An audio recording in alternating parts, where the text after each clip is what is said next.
itself and move it. Those microphones were not intended to be grabbed in that manner and moved. If we could have Mr. Muffet step up to that microphone there and indicate how to adjust the level of the microphone. You grab it at the sides and twist up or down. Do not actually touch the microphone itself. It is delicate. This microphone right here, Rebecca, would you stand up to the floor leaders? If we could turn that on, that is the floor leader's microphone. No student should use that microphone because it is strictly for the floor leader. Okay? Remember, if we are addressing amendments and you wish to speak against it, you can raise your hand to be recognized. And the very last rule of the day, thou shalt not be nervous. I will now pass it over to the SSI President, Joseph Cecil.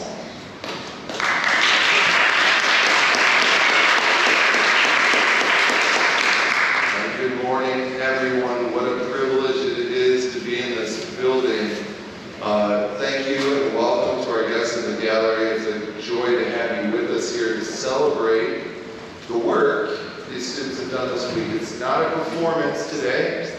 I'll ask you to keep that in mind. This isn't a play or a reenactment or a recreation. These are incredibly dedicated young people who have worked incredibly hard this week, taking real bills that were written in response to real problems, right guys, that affected real people and do affect real people today. These are serious issues, and I appreciate your diligence and your dedication to representing them and the people that they affect well. Okay. A few notes to parents about the nature of our simulation. Oh, first, I have mentioned, some of the parents may know, but we were not certain until last night whether we would even be in this room today due to the extended negotiations for the state budget. Last night, we had been told that if the session went past midnight on Thursday, that we would not be allowed to use this chamber, which is an incredibly reasonable agreement. At about 10 o'clock, and so we were in prayer for that, and asked several of you to be in prayer for that. At 10 o'clock last night, we received an email saying that regardless of the time the session ended, that we would be allowed to use this chamber. They did not end until 4 a.m. yesterday, and we are in the building still. So that is a great privilege. It's a great privilege at all to be in the building, but especially recognizing the circumstances. Senators and representatives, legislators, if you see a sergeant, especially as we're at break times, thank them, shake their hand.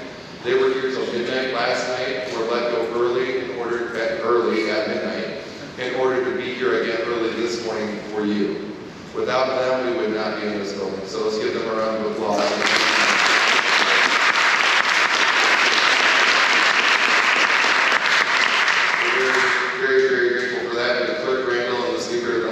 Jason Wentworth, for allowing us to use the chamber today. A few notes on the simulation for our parents and observers. Students are split into caucuses to work on their bills. They start as a committee. We, for example, have the Liberty Committee in Senate. The Liberty Committee is made up of two teams, the blue team and the green team, or caucuses in our simulation. Liberty Blue Caucus, you'll hear mentioned. Liberty Green Caucus, you'll hear mentioned. They are assigned their positions on the legislation that's about to be debated today. You may hear a young person you care about and know quite well and believe in say something, and then you think, I wonder how they got there. What did SSI tell them? Well, we told them to do their job. We told them to analyze the bill from both sides of the aisle, or argument, or ideology. They took the bill, and we kind of refer to it as a nonpartisan analysis, where they took each side of the bill and said, okay, why would somebody support this? And spent significant time trying to understand that and researching, and then took it and said, okay, now why would someone oppose this? And spent significant time trying to understand why someone would support or oppose this legislation, because that matters, right? We cannot argue for our beliefs or stand on our convictions well unless we understand where the other side is coming from. That doesn't change our convictions necessarily, but it does give us a greater understanding and the opportunity for great compassion and debate and civility as well. So today the students are assigned to their legislation, so Liberty Green will be supporting the bill, Liberty Blue will automatically oppose it. They cannot change their vote on that bill. Liberty Green will always vote yes on the bill they support, Liberty Blue will always vote no on the bill they oppose. However, everyone else is at the their conscience. Other members, if you are not assigned to the bill that is being debated, you can vote however you would like. There's a couple options here that I might suggest to you though. One, of course, you may vote your personal convictions. Two, though, in recognition of your colleagues and your friends' incredible hard work this week, if there is one side that you see arguing a point particularly well, articulating their side, their position, and debating well, feel free to cast a vote in their favor in recognition of their hard work. Okay, we want to support each other and recognize their diligence this week. Students were split into these teams. Parents on Sunday and have been working diligently since then. They met in committees. I've heard from lobbyists, some real registered lobbyists, former legislators, legislative staff members, incredible people who gave up their time to invest into these young people this week. Hope we can all be grateful for that. This session is the pinnacle of success for them. This is the culmination of all of their hard work this week. The results will be seen very, very soon. Pass or fail, I hope you all know how proud I am of you and grateful for the hard work that you put in this week. Before we even begin, I want you to give yourselves a round of applause.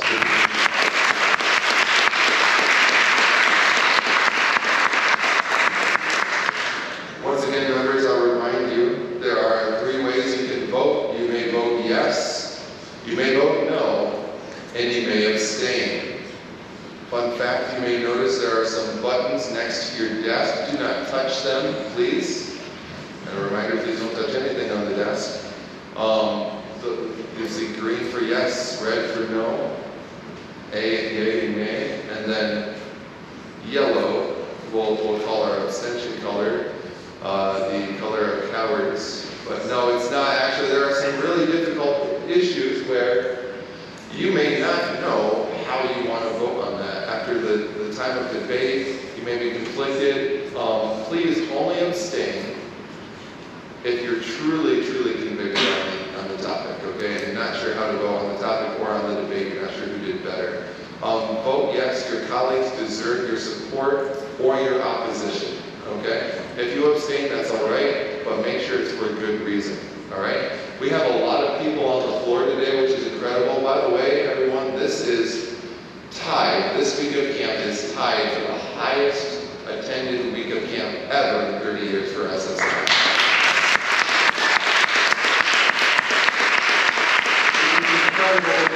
Today will be a little bit more complex, so please bear with us when we ask you to vote. Please be very clear about that. Do not change your vote. Do not wibbly-wobbly or timey-wimey, okay? Be clear and concise. And guys, I am so excited to see what you have for us today, okay? With that, we're going to begin session in just a moment. We'll be taking, good? Okay, all right.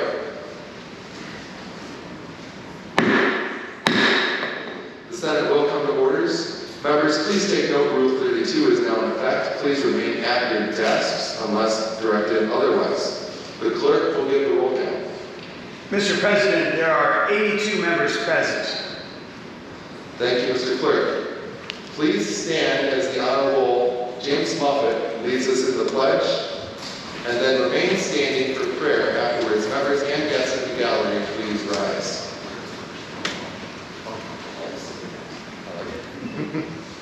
All right, good morning. Let's pray. Thank you, God, for the ability to be in this building today. Thank you that this building exists. Thank you that we are among the most privileged people in all of the world to live in a nation where the government gives its citizens a voice. We don't take that lightly, Lord. We don't want to squander that. We don't want to take it for granted. And we want to just thank you, Lord, for the blessings of liberty, the blessings of empowering the people to make decisions about their lives, about their government, about their future.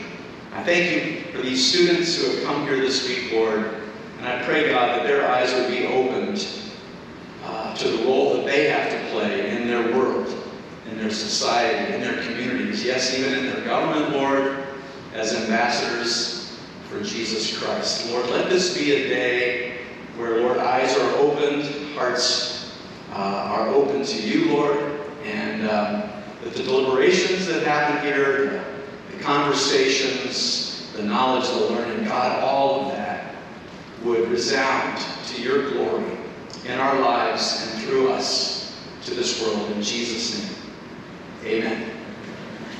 Remain standing for the pledge. I pledge allegiance to the flag of the United States of America and to the republic for which it stands, one nation, under God, indivisible, with liberty and justice for all. Well done. You may be seated.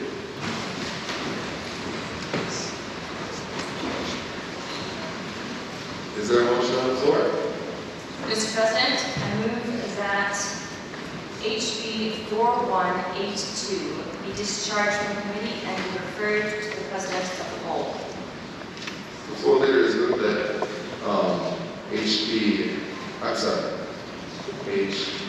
HJRH be discharged from the committee and referred to the committee of the whole. Is there objection? Seeing no objection to those referred to the committee of the whole. Mr. President, I move that we take up item 1 on the calendar, All right, you're good. HB 4181. Without objection, the clerk will read. House Bill number 4181, a bill to amend 1949 PA 300 entitled Michigan Vehicle Code, the people of the state of Michigan enact. We will now hear the opening arguments from both caucuses. Senators Kidder and Brown, please find the microphone.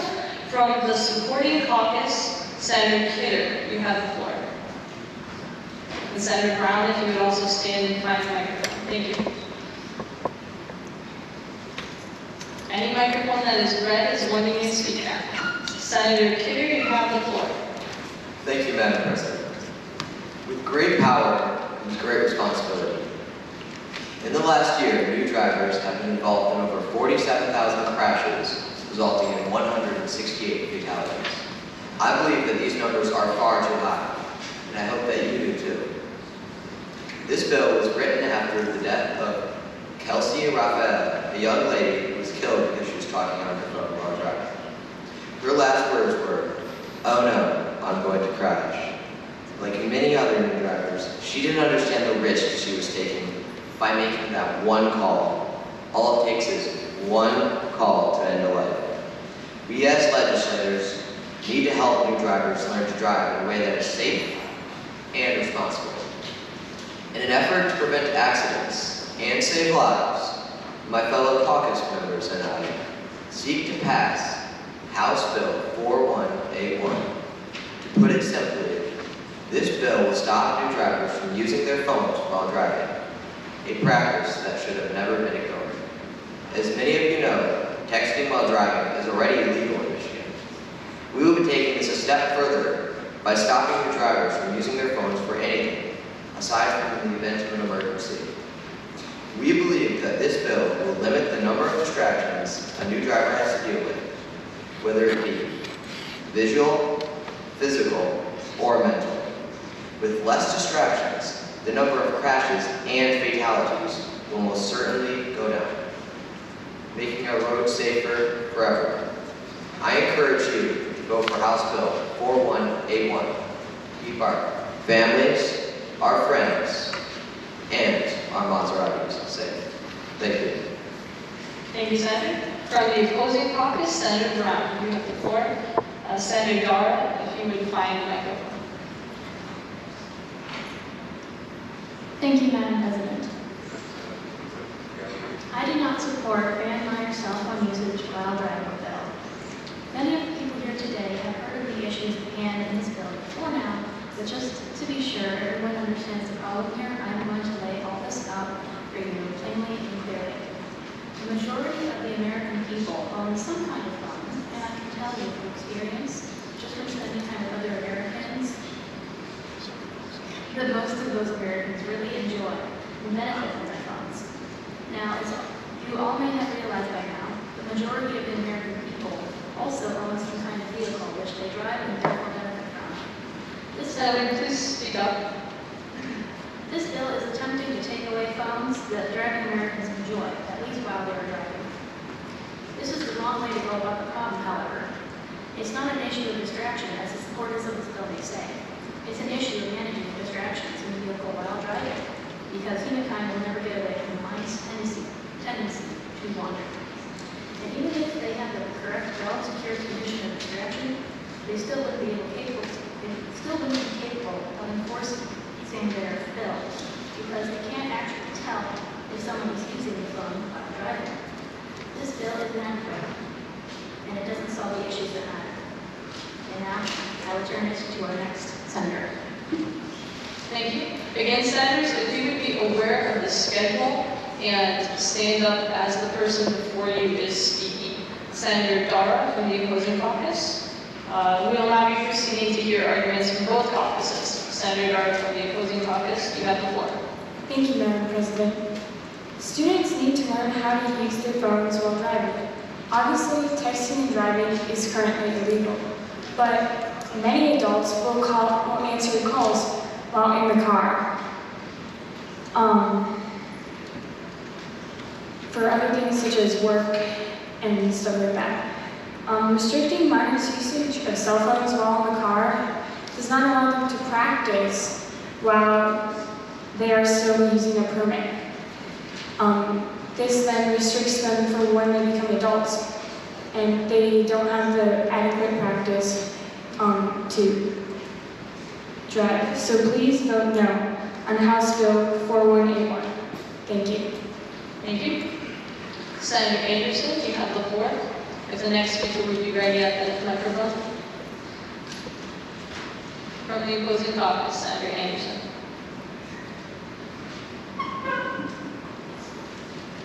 Thank you, Madam President. Today we are presented with a bill that is simply, it's good, but it's not good enough.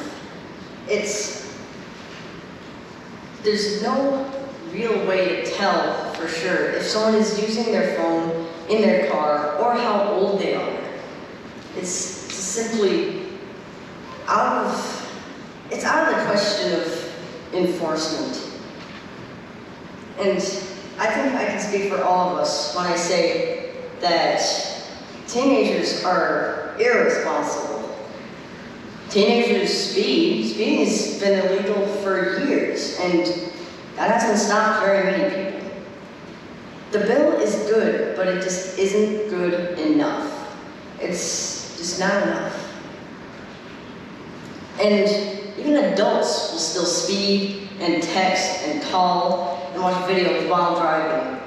So, they will say that law changes habits, but not usually, in my experience. Even those with a level 3 license, the highest license, they'll still text on their phones. They'll still use it. Mainly, the main problem is just enforcement. If there were a way to accurately tell someone's age and if they're really using their phone in the car without pulling them over beforehand, this would be infinitely better. But as it stands now, it is not adequate. I urge you to vote no. I cannot emphasize enough that it just isn't enough. Senator, your time's up. Thank you, Senator Anderson. From the sponsoring caucus, Senator Nelke. Thank you, Madam President. I'm Senator Nelke, and I stand here before you today in full support of House Bill 4181, limiting cell phone usage for new drivers. This bill will save so many lives, also limit many distractions. Think about it. A vehicle traveling at 55 miles per hour will travel the length of a football field in 5 seconds. 5 seconds is the average time eyes are looking away from the road while texting. 3 types of distractions are visual, physical, and cognitive. Cell phones can be all 3. So why are we allowing these distractions to happen if we can stop them?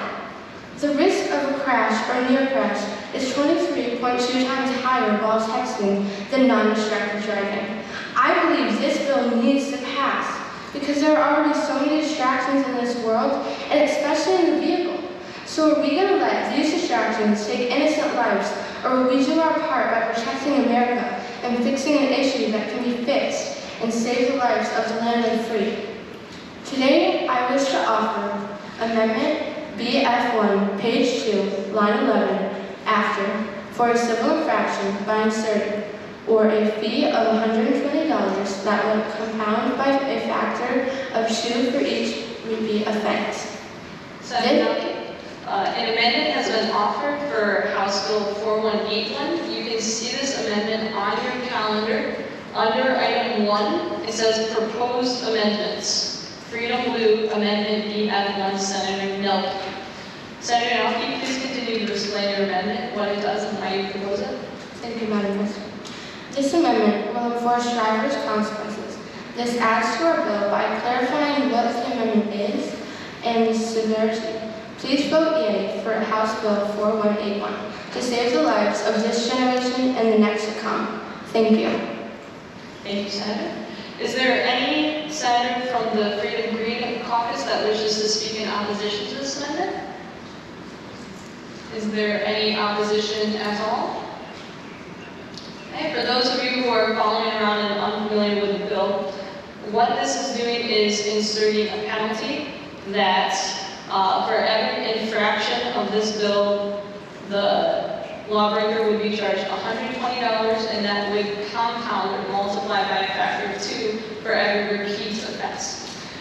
Seeing no further debate, we'll now vote on the amendment. All those, a quick explanation about voting for the amendments. The options are yes or no.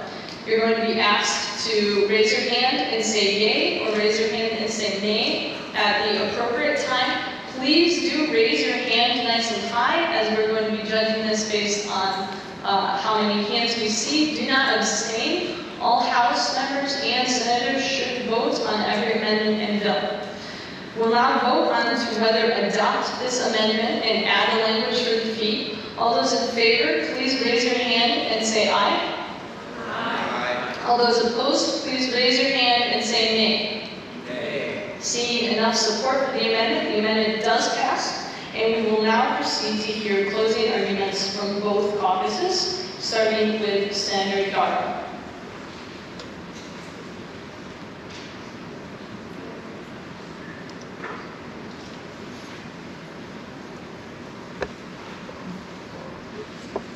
Thank you, Madam President.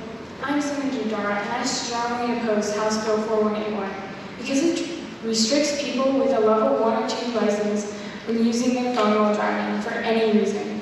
Many adults use their phones to call people while in the car. I believe this is a skill that will always be prevalent in American society.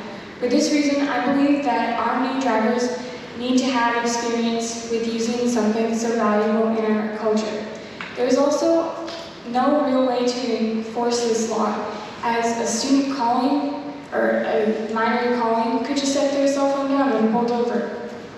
If this bill passes, you will not be able to make any call, answer any call, or engage in physical or visual contact with your cellular device.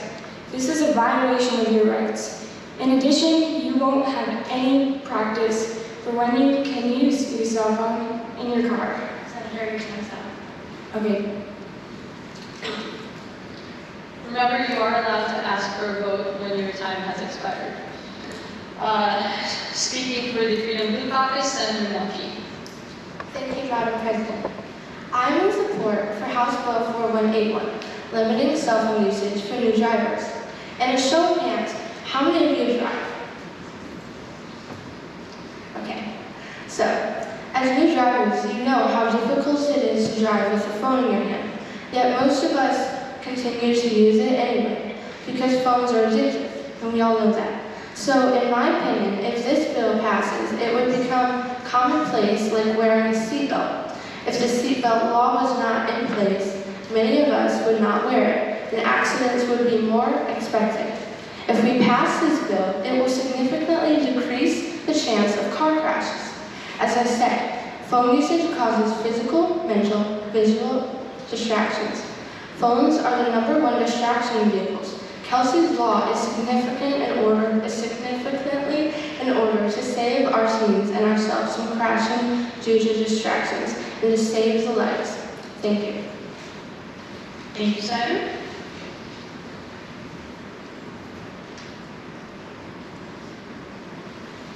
Madam President, I move the previous question. Without objection, the previous question is ordered and the bill is now on third reading. We're now going to vote on whether to pass this bill as amended. For this vote, you will have 3 options: yes, no, or abstain. Abstain means that you are choosing not to vote, but remember, if we have 82 members present, you need half of everyone plus 1 in order to pass anything. So, what number are we looking for in order to pass something? If we have 82, any math people? Senator Cordova? No, I'm sorry, no, Alec.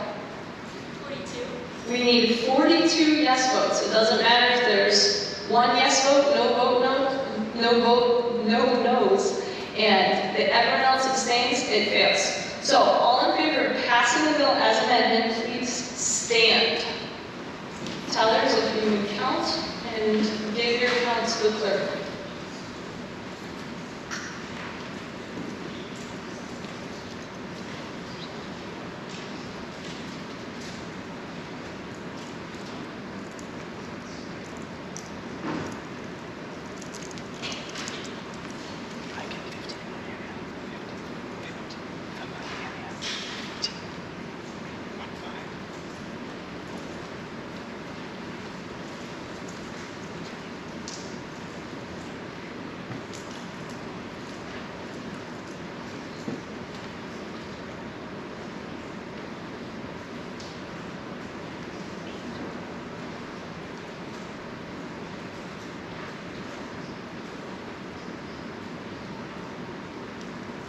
Thank you. You may be seated.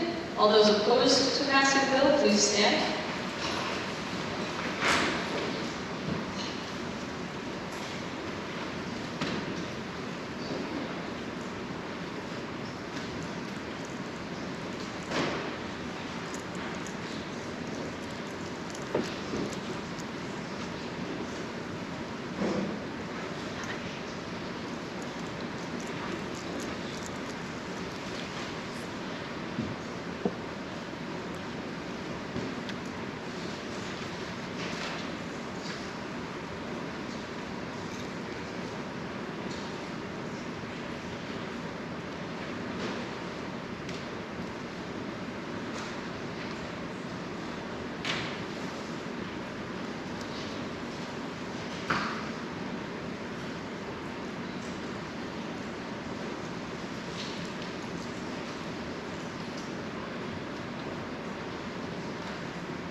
Thank you. You may be seated. Are there any abstentions? Please stand.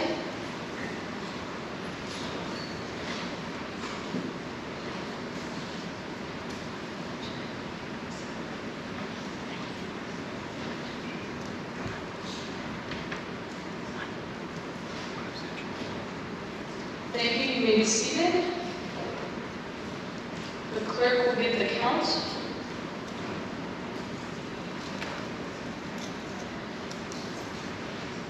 Madam President,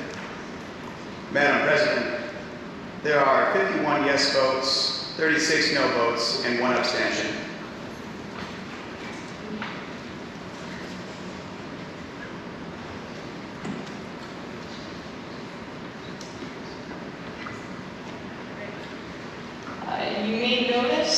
that is indeed more than the 82 that we have present, but considering the large gap between yes and no, the bill does receive enough to pass. Please remember, only vote once, but the bill receiving a sufficient number of votes is passed.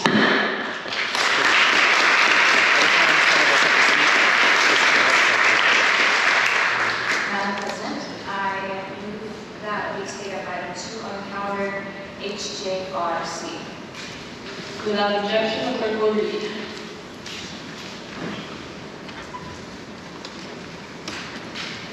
House Joint Resolution C, a joint resolution proposing an amendment to the State Constitution of 1963 by amending Section 5.4 of Article 4 and Section 3.0 of Article 5 to modify term limits for certain elected state offices. Thank you. We will now hear opening arguments from both caucuses. From the supporting caucus, Senator Shailen Smith. Thank you, Madam President. I am Senator Smith, and on behalf of the Liberty Blue Caucus, I'm here to present Bill HJRC, increasing term limits, and why you should support it. Today, representatives, senators, and offices in the executive branch have a very limited time to serve in these offices. Representatives only have 3 terms, and senators and executives have 2. If you ask me, I would not consider that to be nearly enough time for set positions in office. They need time to not only gain experience to properly execute situations during their term, but more importantly, to be able to accomplish what they promised they would do when they campaigned to be elected. My fellow senators and I believe that bringing the terms of representatives from 3 to 6 and senators along with executives from 2 to 3 would give them more time to gain much needed experience and availability to fulfill their promises. I urge you to consider passing Bill HJRC, increasing term limits, to not only help decision-making and strategy, but to help our representatives, senators, and executives. Thank you. From the opposing caucus, Senator Osterhoff. Thank you, Madam President. Hello, members of, hello, fellow beautiful and smart members of the House and Senate.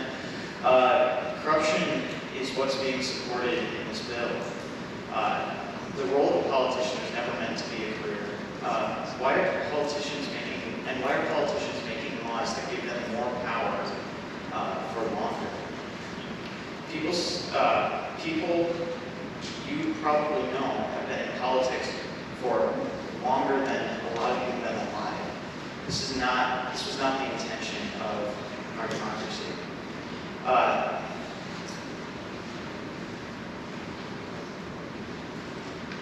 Even though they are likely not the best people for their roles in politics and may not even be the most popular, they've remained in politics for decades regardless of that fact. I urge you all to vote nay on House Joint Resolution C. Thank you, Senator. We will now hear arguments from both caucuses. From the sponsoring caucus, Senator Kaiser. Please do remember to find a microphone while the person before you is speaking. Senator, you have the floor. Thank you, Madam President. Legislators from Michigan, I wish to offer Amendment BW2. An amendment has been offered for House Joint Resolution C by Senator Kaiser. This is Amendment BW2 and is at the bottom of your agenda. Senator, please explain this amendment, what it does and why you propose it. Thank you, Madam President. Bill HJRC modified term limits states that if legislators fill a vacancy for more than half a term, then it counts as a full term, thus subtracting 1 term from the 3 terms you have. But what happens if a legislator like you fills a vacancy for less than half a term? This amendment would clarify that by giving you more terms. But this amendment would also give legislators like yourself more time to serve in office by clarifying this section of this bill. Thank you, and please vote for Amendment BW2 and Bill HJRC modified term limits. Thank you, Senator. Is there anyone in the Liberty Green Caucus Caucus that wishes to speak against this amendment? Is there any opposition at all to the amendment? Seeing none, we will now proceed to vote on the amendment, which clarifies that if a position opens up and someone fills that position, but it is for less than half of the actual length of the term, that will not count as one of the terms as limited in the bill. All those in favor of passing this amendment, please raise your hand and say aye. Aye. All those opposed, please raise your hand and say nay. Seeing enough support for the amendment does pass. And we will now proceed to hear from the opposing caucus, Senator Peake, followed by Senator Paul. Thank you, Madam President. My fellow beautiful, smart legislators, you should know by now that people can get corrupted. With more time comes more, it can lead to more corruption in their views, opinions, and values.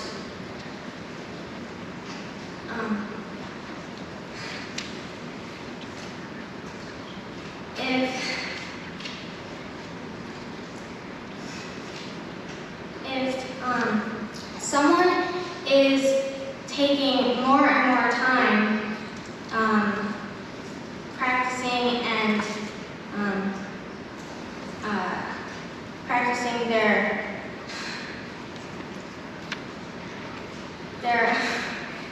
time,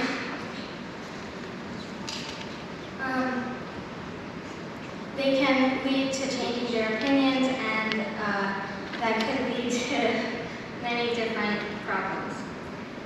Thank you. Thank you, Senator. From the sponsoring caucus, Senator Hall, followed by Senator Wu. Thank you, Madam President. I'm Senator Hall of Liberty Blue, and I support House Joint Resolution C to modify term limits.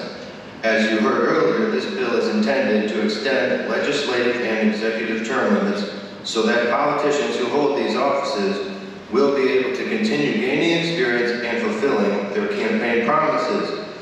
One reason you may question this bill is because of the chance that a number of these officials will show themselves to be untrustworthy and undeserving of another term. This bill, however, will not give those who are untrustworthy an advantage.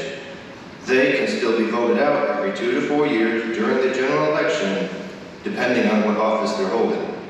It has become easier now than ever to do this, thanks to social media such as messaging, Twitter, Facebook, etc.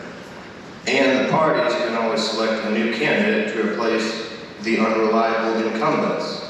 The trustworthy and reliable officials will benefit from this bill by getting the opportunity to gain valuable experience and fulfill all their campaign promises, thanks to an extension of time to be able to do it. This is why I support House Joint Resolution C and hope that all of you will too. Thank you, Senator. From the opposing caucus, Senator Wu. Thank you, Madam President. I'm Senator Wu, and I'm against House Joint Resolution C. House Joint Resolution C to modify term limits is ineffective in solving the problem. Supposedly, this bill increasing term limits can help politicians gain more experience and accomplish more things. However, it doesn't solve the root of the problem. Instead of increasing the number of term limits a politician can serve, why not increase the number of years a politician can serve in one term? Currently, their bill states that a representative can serve for 2 years per term and for 6 terms. Despite the amount of terms they can serve, the length of each term is incredibly short. Politicians are not able to accomplish a lot within 2 years, as they may still be familiarizing themselves with a new position. 2 years can pass quickly, and at the end of their term, they will need to focus on campaigning for the re-election instead of having their focus on the people. From this, we can see that this bill doesn't effectively solve the problem of having inexperienced politicians. We want efficient government with politicians who have our values in mind. But over time, older politicians can have more outdated ideas that don't match with the values of the generation today. These older ideas can prevent us from advancing our society further. Senator, your time has expired. Thank you, Senator. From the sponsoring caucus, Senator Shaylin Smith. Thank you, Madam President. Earlier this week, while I was campaigning for Bill HJRC increasing term limits, a current representative I was discussing it with brought an intriguing question to my attention. He mentioned how I said that increasing the term limits would give the legislators, especially the representatives, more needed experience for executing situations and making decisions. His question was this: if they are becoming a representative, should they already have the required experience in order to serve the legislature? And I completely agree. However, according to CareerTrend.com, no formal education or experience is required to become a state legislator.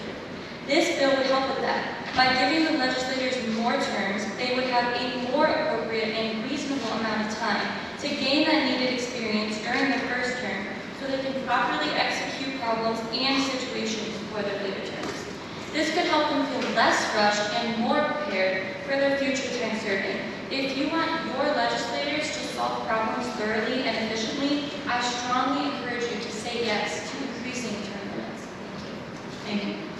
From the opposing caucus, Senator Moats. Thank you, Madam President. To you, all beautiful and smart legislators, how much time does it take for a baby to realize it can act badly and get away with it? Quite quickly, I would say. The answer is no time at all. I ask the same question: how much time does it take for a politician? No time at all. It just takes a few bribes and a little bit of money. How long can you trust somebody to be in the government? You can trust them as long as you know the motives. The authority we allow them to have is based solely on us. They can hide what they really truly think about everything, though. There are good people in this world, but for how many years can you trust them to continually make the right decisions? The answer is you just don't know. You know, though, that everyone has a difference of opinion, and letting more people in to share their opinion is the best way to do business. You are going to say, if they are bad, why not just vote them out? I say that it's not a fair system. Once you're voted in, it's a lot easier to get re-elected. This is why we have term limits, limited amount of terms you can get re-elected for. So, how do you fix this problem? Well, you simply don't have as many terms.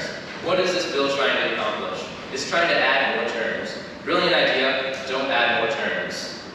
Please vote against modifying term limits. Thank you very much. Thank you, Senator. We will now hear closing arguments from both caucuses, starting with the opposing caucus, Senator DiMercurio.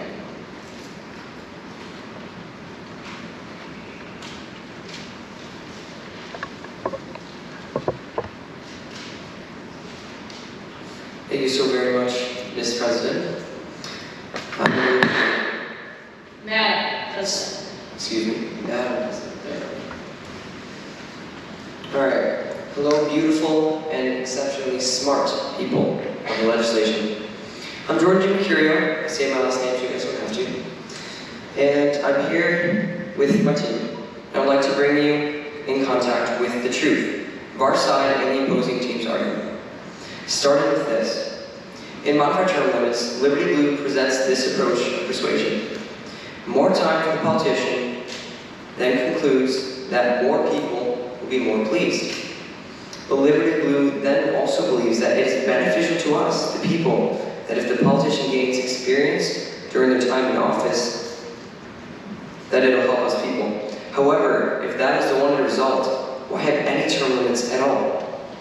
The truth here is that corruption is inevitable due to the power that they wield, because we're humans, which is compounded by our sin nature as humans, causing an overabundance of politicians who know how to smile for the camera exclusively just to obtain votes for their term of deception.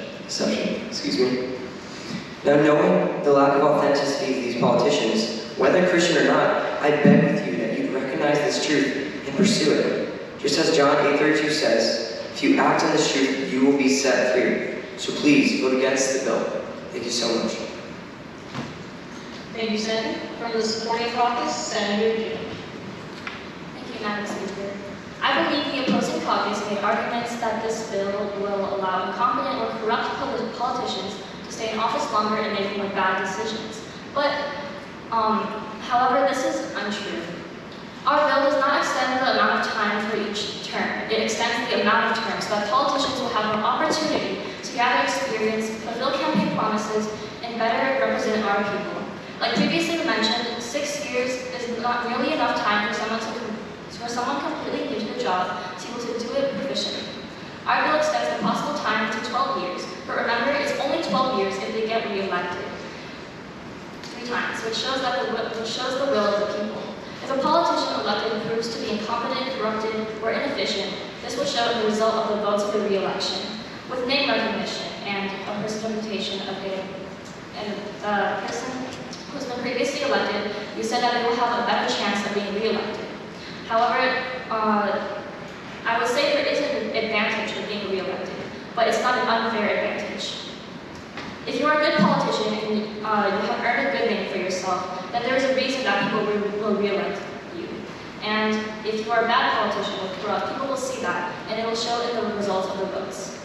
Remember, this is a democracy, and if you have an issue with being the minority vote, or with the issue of corruption, that all politicians are bad, and that corruption is an issue in our government, then that is an issue with the system and not with this bill.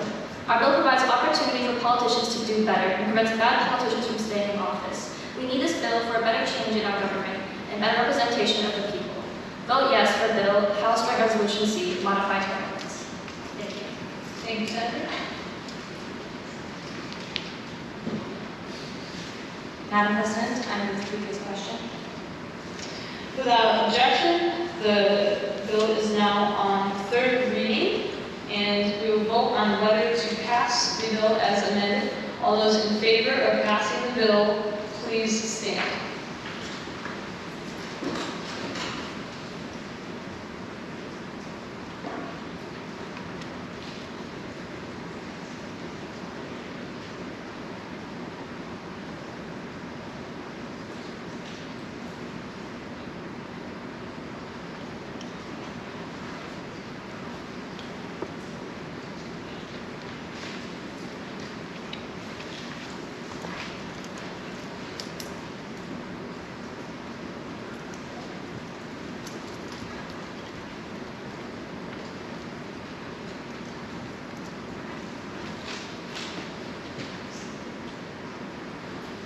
Thank you. You may be seated. All those opposed to passing the bill, please stand.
Thank you. You may be seated. Are there any abstentions? Please stand.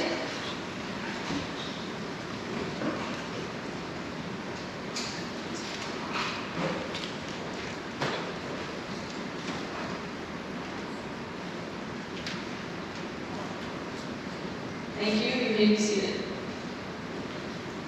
The clerk will give the count.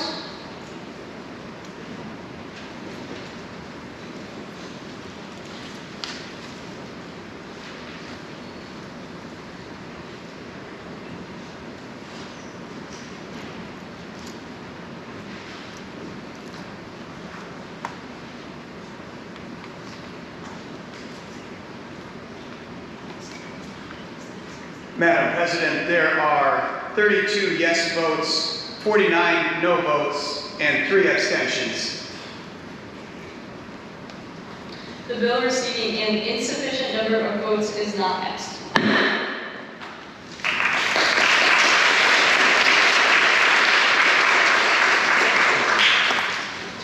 Madam President, I move that we take up item 3 on the calendar, SB HJRM. Without objection, the clerk will read.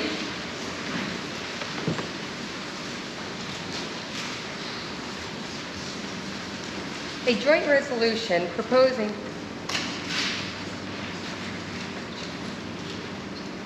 House Joint Resolution M, a joint resolution proposing an amendment to the state Constitution of 1963, amending Section 3 and 7 of Article 8 to eliminate State Board of Education, Superintendent of Public Instruction, and the Board for Public Community and Junior Colleges. We will now hear arguments from both caucuses, starting with the sponsoring caucus, Senator McCain. Thank you, Madam President. There are students in the state of Michigan there are schools in the state of Michigan with no air conditioning or heaters to keep the children and teachers warm in the winter and cool in the summer, and dysfunctional equipment making it more difficult to communicate and keep the students safe. And here we have the State Board of Education soaking up over $400,000 a year that can be used towards schools who lack the necessary resources to teach and learn effectively. And it's not just money the State Board of Education is consuming, but also time. It takes time to elect all 8 members of the SBE individually. We should be using this time to make effective and important decisions to improve our school system. Because if our schools are at peak performance, the future of the state of Michigan shines brighter. This bill, HJRM, House Joint Resolution M, says that we should reform the State Board of Education into one person. This change will significantly reduce wasted time and money. The State Board of Education's funds will go to the schools, and the time it will take to elect all 8 members of the SBE and for them to make important decisions can be used for actually solving problems. Vote yes on this bill for better education for our students and for the future of the state of Michigan. Thank you, Senator. From the opposing caucus, Senator Sharp. Thank you, Madam President. We, the people of the state of Michigan, believe in the people's right of choice of democratic vote. The bill imposes to take away that sovereign voting right, to give all power to one person who will inevitably control our children's education with liberal propaganda. What are we teaching our children? When we take our Board of Education from 8 voting members down to one person's rule, dictatorship. This is not what America is founded on. This one person will dictate how our children will learn from pre-K to 12th grade in our community colleges. This is not what the American way is. The way the world is going, our children will be learning about sexuality and how it has been taken so far from the creation of one man and one woman, male and female, the way God intended it.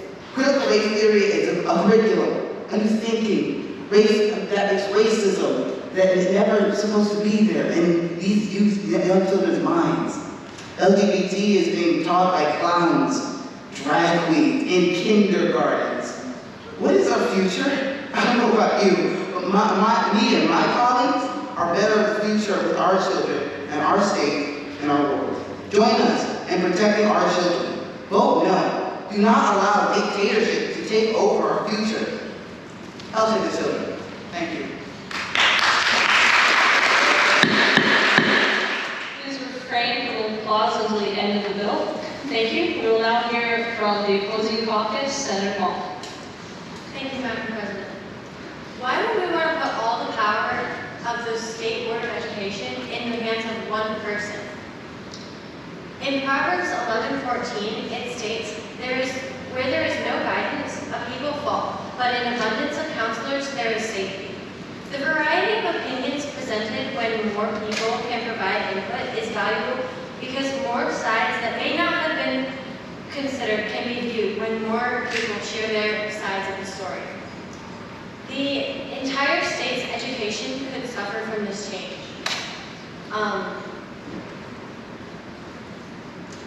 I urge you to vote no on HJR.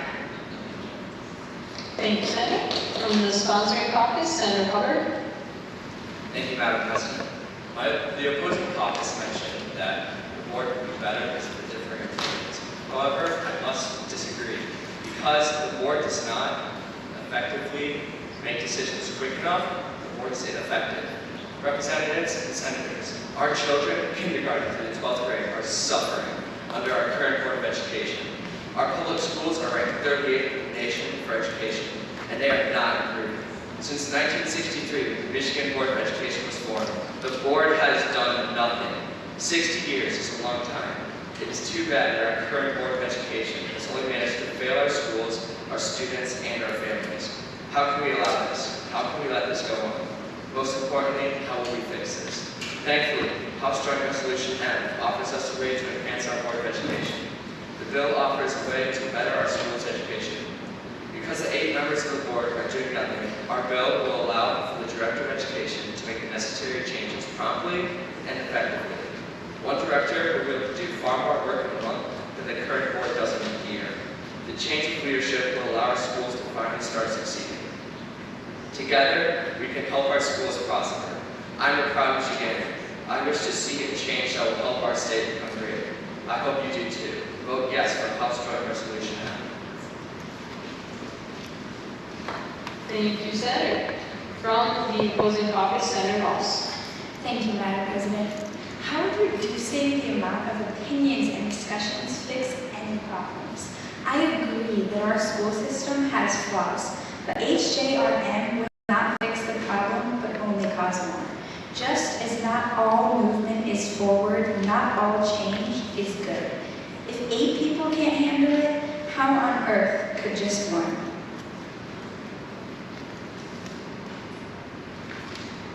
Thank you, Senator. From the sponsoring caucus, Senator Summerlin. Thank you, Madam President. Senator Sharp mentioned the right of choice.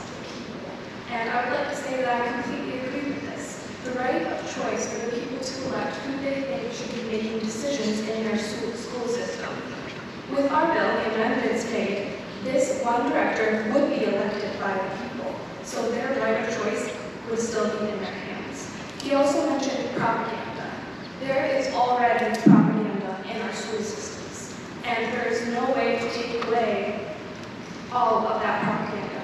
What we are trying to do is we are trying to minimize it by directing a single board, a single director who will be checked. They won't have complete power to be able to function by themselves. They'll be checked by the local boards, and they will be checked by the people. Our goal is to put power into the hands of the people. If they are biased and they do a bad job of guiding our school systems, then it's up to the people to vote them out. We've also amended our bill so that there will be 2-year term limits instead of longer 4, even 6 years.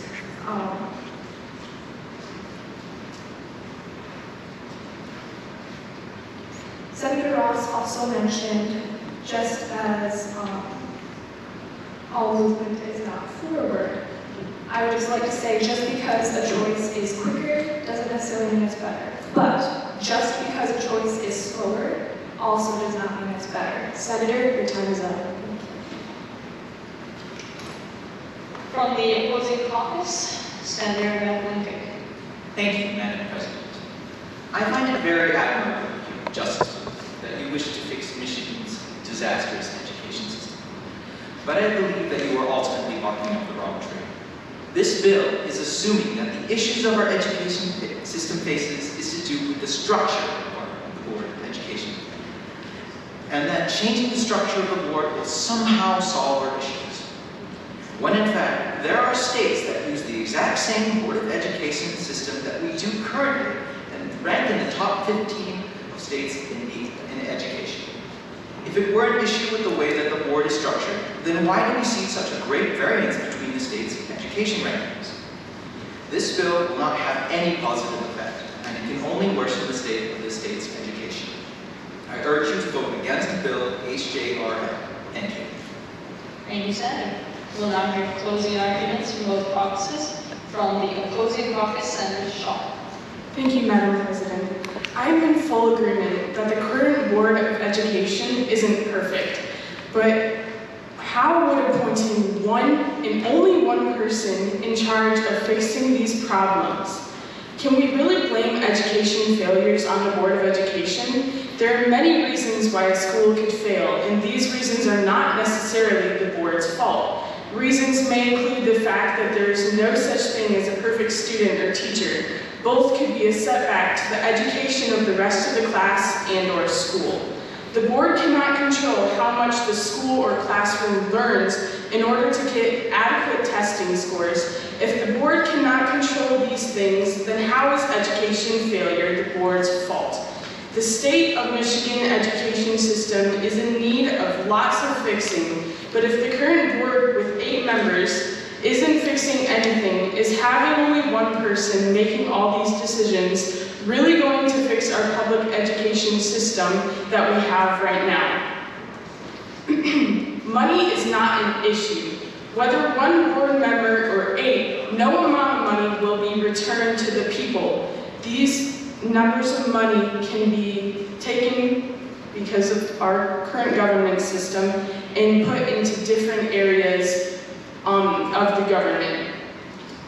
Thank you, and remember to vote no on this unworthy piece of legislation.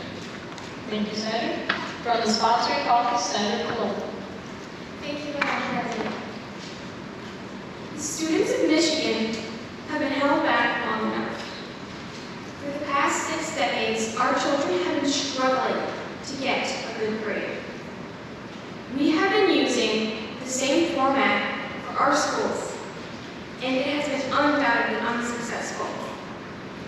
Our school ratings have gone down, and Michigan is one of the lowest ranked states when it comes to our education. Taxpayers' dollars are being wasted on an organization that has not proven itself effective. 40 cents out of every dollar goes to our Board of Education, and yet our students are still doing poorly. By paying one director instead of 8 basically useless board members, this money can be put toward things that will actually better our state. It will also give this director a real opportunity to make positive change in our school systems. This bill will improve the education and the lives of the students throughout Michigan. These are our children, our future. Please vote yes on House Joint Resolution and abolish Board of Education. Thank you. Thank you, Senator. Madam President, I move the previous question.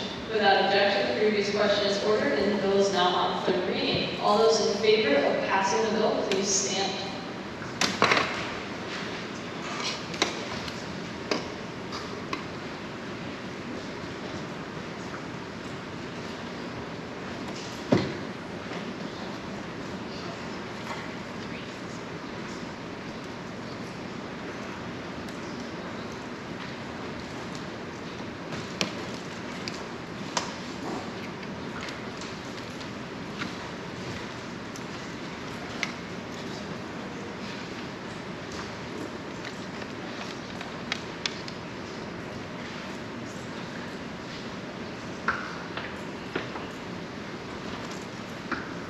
Thank you. You may be seated. All those opposed to passing the bill, please stand.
All right, thank you. You may be seated.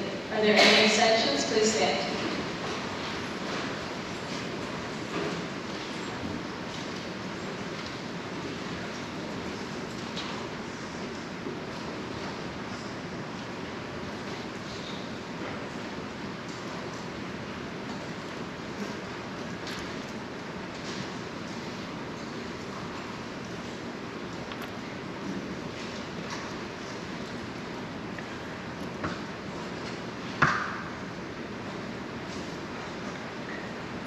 Thank you. You may be seated. The clerk will give the count. Thank you, Madam President. There are 9 yes votes, 66 no votes, and 7 abstentions. Order. We have not declared the results of the vote. There being an insufficient number of votes, the bill is not passed.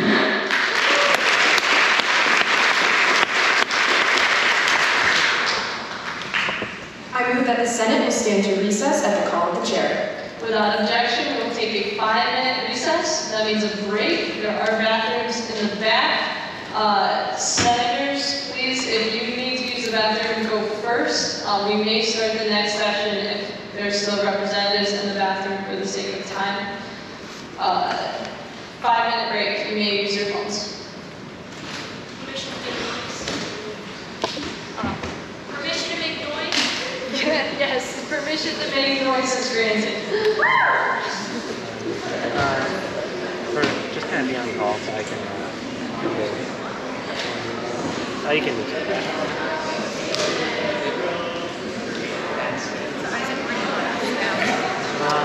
That is an 80 class. I'm just here for GoPro.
Members, just a quick announcement. Members, House and Senate, I would encourage you for this brief period, take out your phones. Take some awesome pictures of me, sure, Riley, thank you. But of this incredible chamber, yourselves here, share them online, talk about what a great time you had at government camp, and then see all the crazy looks and comments you get. And you had fun at government camp. We're not government camp, right? We're more than that. But anyways, take out your phones, take a picture, share it on Instagram, tag me in it, okay? Talk about how much fun we had, and we'll be back in just a few minutes.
If we could start to push students out of the cloaker, crew members, if you could be pushing students back. Now I wish I brought my phone with me.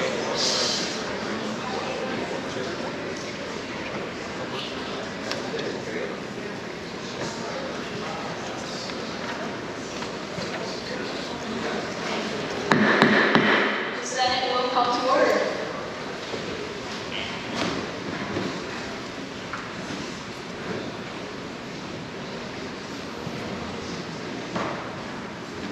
Is there a motion on the floor? Madam President, I move that we take up item 4 on the calendar, SB HB 4015. Without objection, the clerk will read.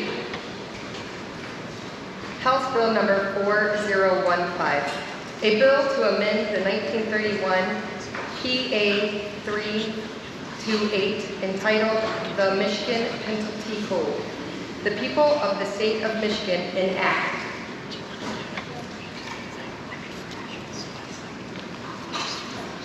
We will hear opening arguments from both caucuses. From sponsoring caucus, Senator Hawk. Thank you, Madam President. I'm Senator Hawk, and I strongly encourage you to join me in voting yes for the passing of House Bill 4015 to repeal the ban on ticket resale.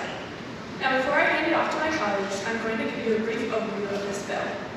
Ticket scalping is a term used for the act of purchasing a ticket to a concert, theater, and other sources of public entertainment and reselling the ticket at a higher price. In only 15 states is this practice banned. So what about the other 35 states? Why is it illegal in only a small portion of our country? If the buyer purchases the ticket at a face value, it now belongs to that buyer.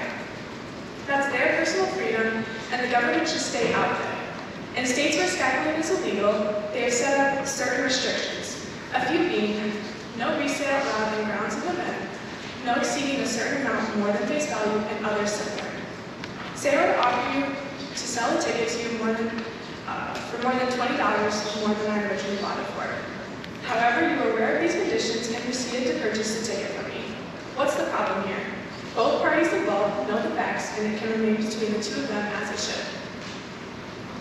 In the words of lobbyist Robin McCants, if you purchase one of a limited number of collector's edition knives, you would be well within your right to resell that knife on the secondary market and charge whatever you wanted for it. Why are tickets any different? If the seller wants to charge a certain amount of money and the buyer is willing to pay it, then we have no problem here. I can only hope that you agree with me when I say this bill upholds the free market. It is simply an act of supply and one selling, one buying. Thank you.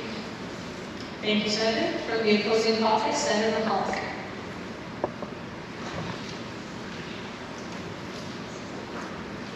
I apologize, Senator Weir. Thank you, Madam President. I am Senator Weir. I believe that House Bill 4015 will jeopardize the purpose of public entertainment. Public entertainment is something all families should be equally capable of enjoying, not something families feel they can't do because of the outrageous prices created by scalpers. These scalpers buy tickets from venues at the normal rate and sell them to make a profit. Well, what's wrong with that? Everyone needs a job, right? While I do think that some products like food should be resellable, tickets to events should not be. As someone with a big family, I know that costs for events increase greatly based on the number of people in your group. If scalpers bought out events with their robots and sold the tickets for a higher price, families like mine would not be able to attend public events. Even some artists don't like scalpers, even though the other caucus thinks artists should be grateful. They claim that the scalpers are actually taking a risk by purchasing all the tickets in order to resell them. While this argument is partially valid, I believe that there are more sides to this debate. If scalpers raise the prices too high, then people don't appear at the venue the tickets were for. Without the crowds at the event, people will think the performance was bad. In this way, it would be wrong to assume that the venues are unharmed. The other caucus claims to have amended this when really they would make it worse. By putting a legal barrier on how high they can raise the prices on penalty of only a fine, it won't stop scalpers. In fact, prices will increase if only to pay the fine.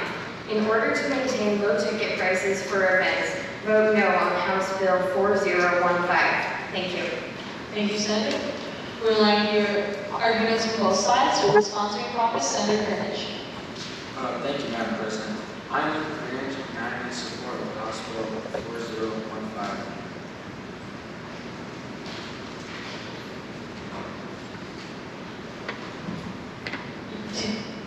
Did you propose an amendment? No. No. Okay. Sorry.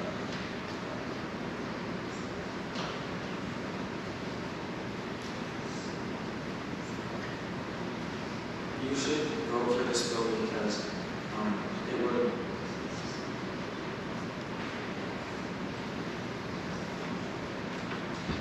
because most of the vendors will put taxes and fees on top of the original price of the ticket for tickets, and the additional fees can reach up to around $40. And if you cannot make the event and you try to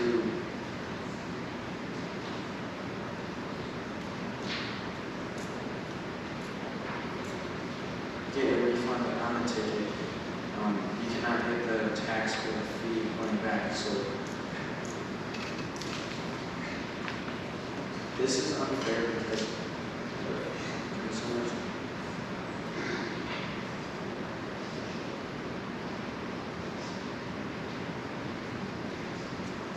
This is unfair because the buyer would lose money.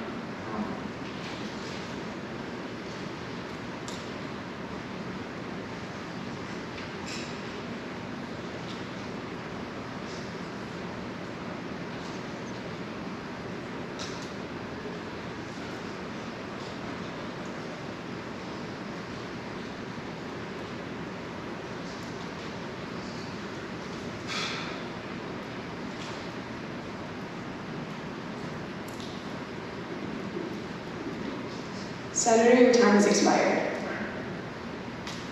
Thank you, Senator. From the opposing caucus, Senator Muller. Thank you, Madam President. Today we have before us a bill.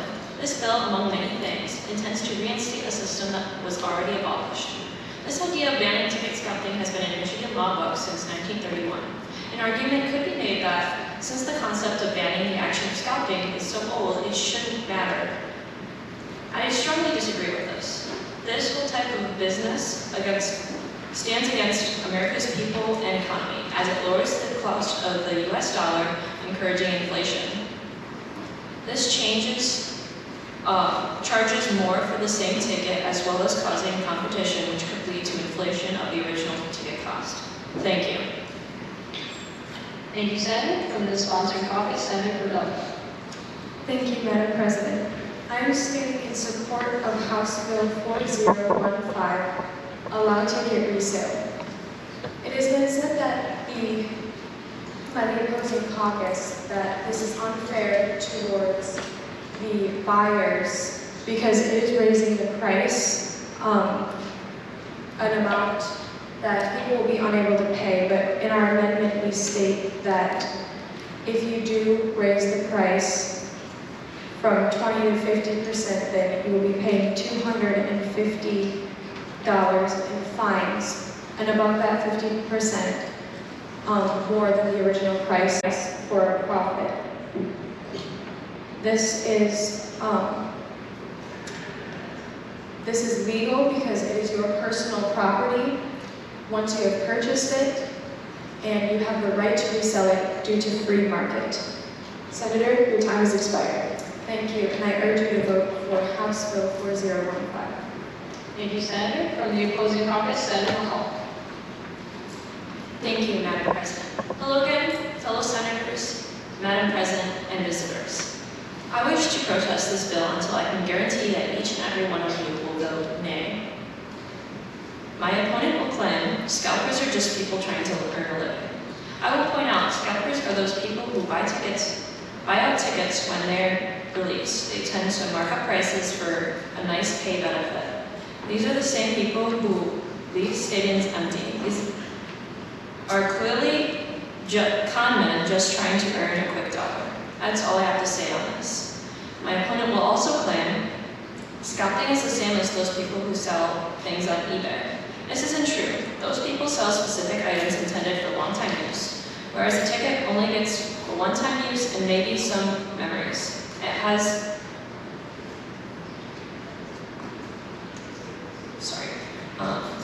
I do not see how upping the price on a piece of paper as compared to a stuffed animal. Thank you. Thank you, Senator. We will now hear closing arguments from both caucuses. Senator Liz Smith, followed by Senator Cordova. Thank you, Madam President. Senators, representatives, the ban on ticket scalping has protected theaters, circuses, athletic grounds, or places of public entertainment since 1931, as Senator Mahalik has previously stated. Why, after so many years, do we decide it's not good now? As my fellow senators have stated, making ticket scalping illegal will only hurt them and us. Not all of these places care about the money, and even the ones who do will be hurt by this bill. As scalpers buy the tickets, the true fans have less likely chance of buying and or finding the tickets. The fans will be unable to go to the theater, circus, athletic grounds, etc. And as a result of that, the place of entertainment or amusement will have less numbers in their venue, and it could be subject to public humiliation. Due to those few numbers, this is the only law protecting these venues, and many will not come to Michigan due to having no protection. Vote no for House Bill 4015. Thank you for your time. Thank you, Senator. From the sponsoring caucus, Senator Cordova. Thank you, Madam President. It is clear to me that the main problem that the opposing caucus has with this bill is the fact that they believe that scalpers will purchase many, many tickets and then resell them for exorbitant amounts of money. But there are measures in place to limit purchases, so they're not just buying tickets left and right, such as paperless tickets, which are tied to credit card numbers, online systems with verified accounts, and photo ID, so you can't get in unless you have verified photos. And these are used by the venues specifically to protect against ticket scalpers buying up all the tickets and then selling them so that fans cannot attend their concerts or theaters or other amusements. I don't see what the problem is here because With these measures in place to limit purchases and the amendments we have made to stop them from charging exorbitant amounts of money, then there should be no argument against this bill, and I strongly encourage you to vote for it. Thank you. Thank you, Senator. Madam President, I move the previous question. Without objection, the previous question is ordered and the bill is on third reading. All those in favor of passing the bill, please stand.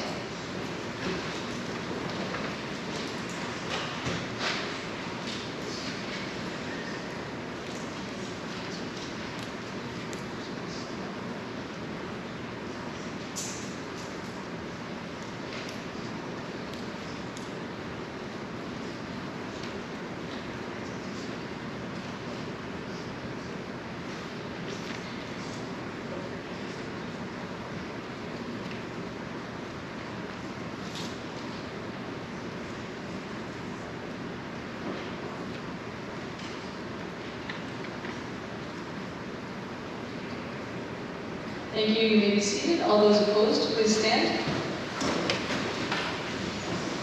Remember that you may only vote once, but you must vote.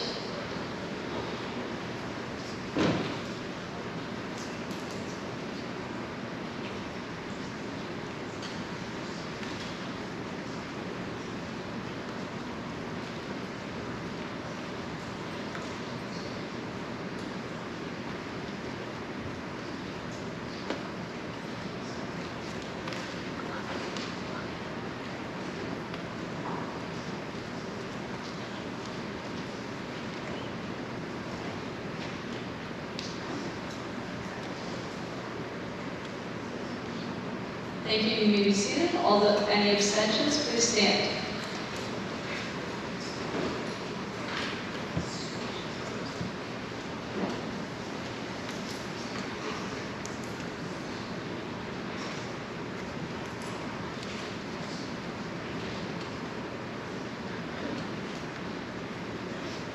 Thank you. You may be seated. The clerk will give the count.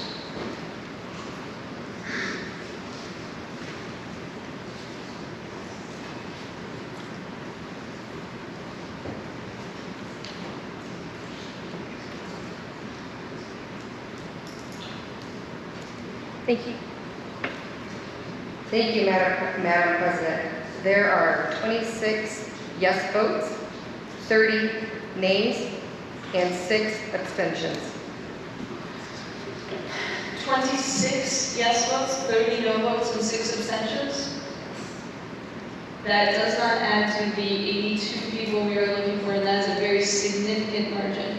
All those in favor of passing the bill, would you please stand again? Please remember, you must vote yes, no, or abstain.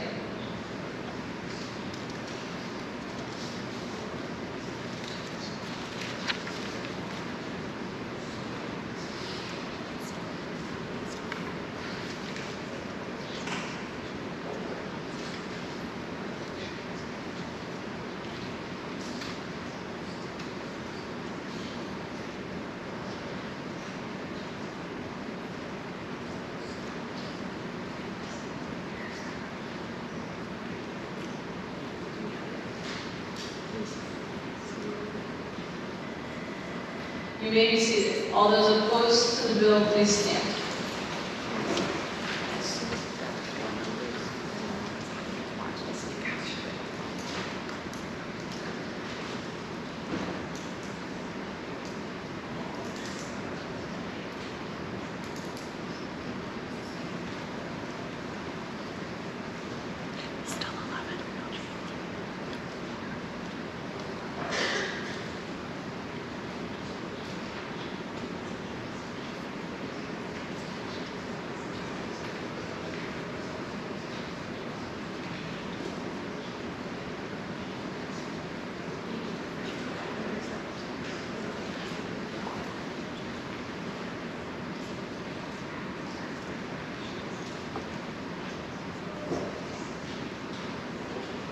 Thank you. You may be seated. Are there any abstentions? Please stand.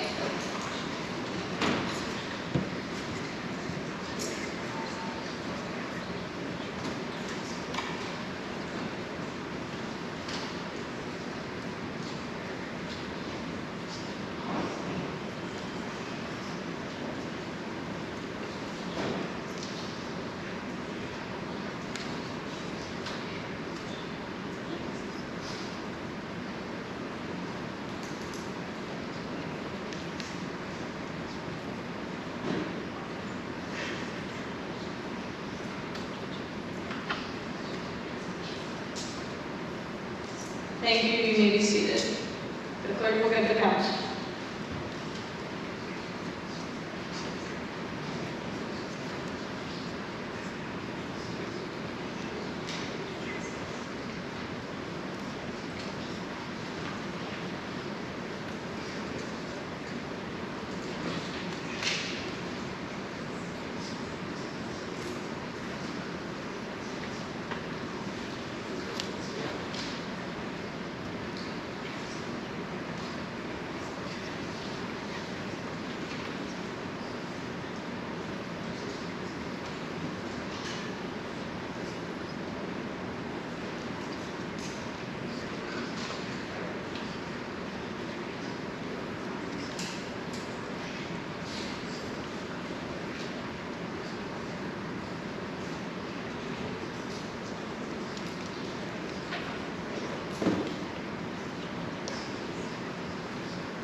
The clerk will get the count.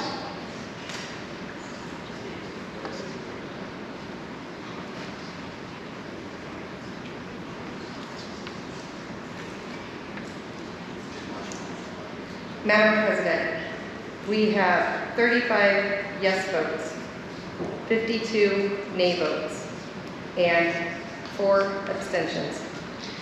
The bill receiving an insufficient number of votes is not passed.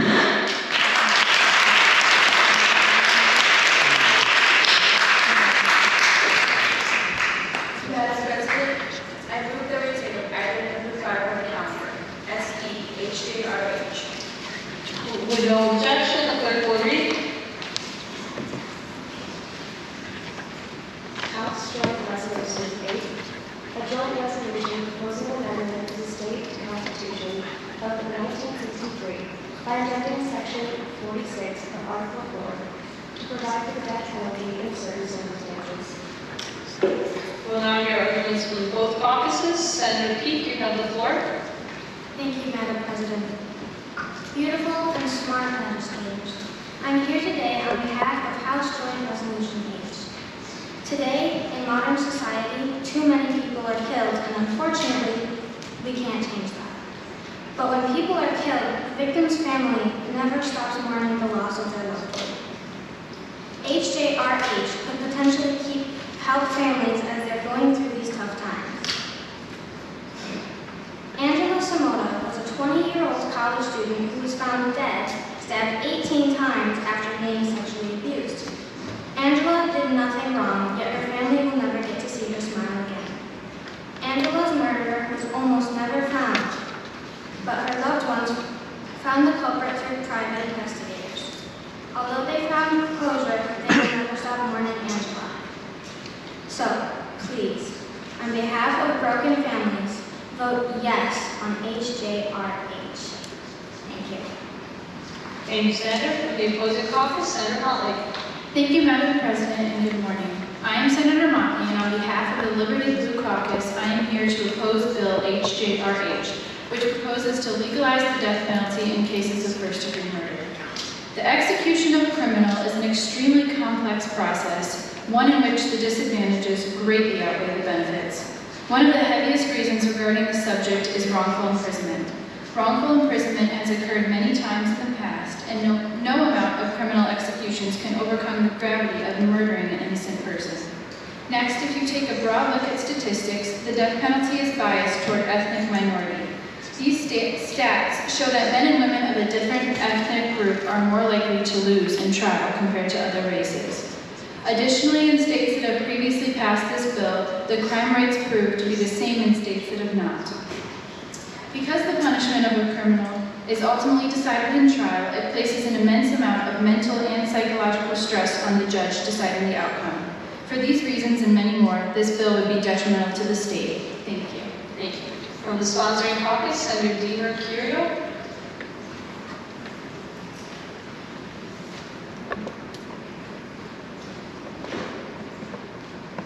Senator G, thank you.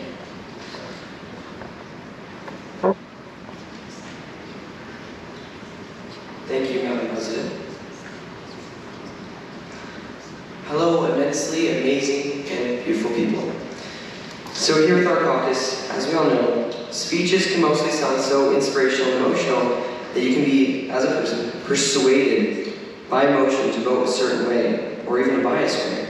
But here in our caucus, we would like just to give you the facts. We're trying to help you find just the truth, whether that's us or the opposing bill. So here we are. I'm just going to be giving you one simple fact, and I'd like you to listen closely. As, what's your name? Motley stated, sorry. Execution of convict is hard. I would respond to that, no. It's quite simple. It's very minimal in its price. The process, as I said, is very simple. It costs under $50,000, when if you house a criminal for even 3 years, it's going to be almost triple that. So price, so all the money as taxpayers here, it's all going to better use. Second of all, the process is so much easier. Think about all the housing, all the food and everything else you to help with them. It's not harder, so I encourage you to vote for us. Thank you so much. Thank you, Senator. From the opposing caucus, Senator King. Thank you, Madam Speaker. This bill, House Joint Resolution H, death penalty, has many faults and will cause more issues than solving them. You guys mentioned that you guys had one fact. However, I'd like to counter that because that fact was actually incorrect. I have evidence. A lot of the statistics online prove that there are many issues with the death penalty, especially from other states. There is gathered evidence that shows that the death penalty actually costs more than life without parole in prison. Statistics show that the cost of prisoners on death row is much higher than the cost of other punishments, such as life in prison without parole. An average death penalty case will cost more than $500,000 more than the cost of imprisonment for life per year. These costs include things like extra and longer trials, greater attorney costs, pre-trial costs, appeals in court, jury selection, and much more. Just because they are kept in prison for less time does not mean that they cost less. The death penalty is costly, and money from taxpayers will go to killing people instead of more important issues. Secondly, people that are wrongfully convicted of first-degree murder. According to the Death Penalty Information Center, since 1973, 189 people have been executed for crimes they were later found innocent of.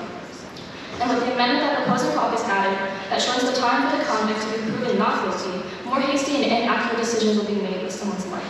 No matter how you see it, robbing a wrongfully convicted, innocent person of their life, tearing the lives of their family and friends apart, in return for a little bit of retribution, is irrevocable and wrong. In so many different ways, you cannot compensate for somebody's life. Thank you. Thank you, Senator. From the sponsoring caucus, Senator Moat. Senators, please be ready at the microphone. Thank you, Madam President. And Senator Moat, adjust the microphone a little higher. Thank you. Thank you, Madam President.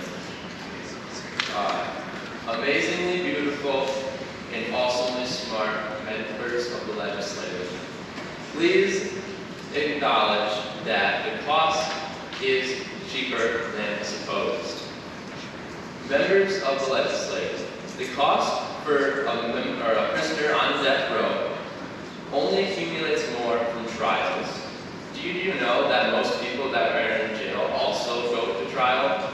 The cost of going to trial is expensive, but life in prison is also very expensive. An estimated $94,000 a year. The cost of death is not that expensive. Imagine this, your most cared friend just died. You're in shock and you don't know how to handle it. The law enforcement find the man who did it. What do? Do you stand there and say, well, he's fine with his run in prison? Or do you end the menace, low-life murder right then and there? How do you do that? Lethal injection, preferably. But if not, other ways can be handled this. This is why I encourage you, you should vote for the death penalty. Thank you, Senator. From the opposing caucus, Senator King. Thank you, Madam Speaker. I would like to mention again that the death penalty does cost more, especially in other states. There are statistics that show that the death penalty costs more on average because even though there are trials for all murder cases and other criminal cases, there are a lot of extra appeals and trials for specifically prisoners on death row. There are other reasons why the death penalty is wrong and can cause a lot of issues. First of all, discrimination. Whether or not you believe it or not, prejudice and racism against ethnic minorities are still here in America and in Michigan. People of color are more likely to receive the death penalty than white people. This bill will enable the issue to get worse and bring more unjust and unacceptable cases of prejudice against the minorities of our state. Another point is that the bill has no age limits involved, meaning minors, children can be sentenced to death. We all know children are rash, immature, and undeveloped. Has nothing out in their life before they can have a chance to repent and change for the better. We are being unjust and cruel. Which brings me to another point. By executing the death penalty, you are eliminating any chance of rehabilitation. There are many cases where people convicted can change and make a better difference with the life they have, and return to being a functioning member of society, no longer posing a danger. Will you deny these people a chance? How would you feel if the decision of someone's life or death were in your hands? Putting this heavy decision on the judges and jurors that make this decision is taxing on the mental and psychological health. Besides this, the trial will also put a lot of anxiety and fear on the family and friends of the murderer who have done nothing wrong but are experiencing immense pain and sorrow. Is it really just to get justice in this way? You are not solving the root of the issue. There will still be first-degree murders. My fellow senators and representatives, do you really want to support this bill? To support racism, injustice, murder of another human being? Your tax dollars will be going to this injustice. Please realize that all the flaws of this bill are neither beautiful nor smart. And vote no for House Joint Resolution H, the death penalty. Thank you, Senator. From the sponsoring caucus, Senator Wu. Thank you, Madam President. Our bill H. Senator, if you would adjust the microphone a little bit lower. Thank you. Thank you, Madam President. Our bill, House Joint Resolution H, death penalty, can now be known as freedom from rude. Originally, our bill allowed the death penalty to be legal when a first-degree murder is committed. However, we will be amending the bill so that the death penalty remains illegal. We will be directing the focus of our bill from getting justice for the victim's family by punishing the convict to help them cope with the loss of their loved one. I wish to offer Amendment GF1.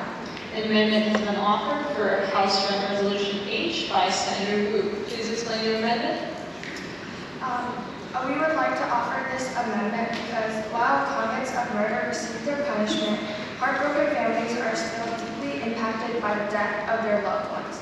Our amendment will help these families who decide to seek professional help to cover potentially pricey therapy costs.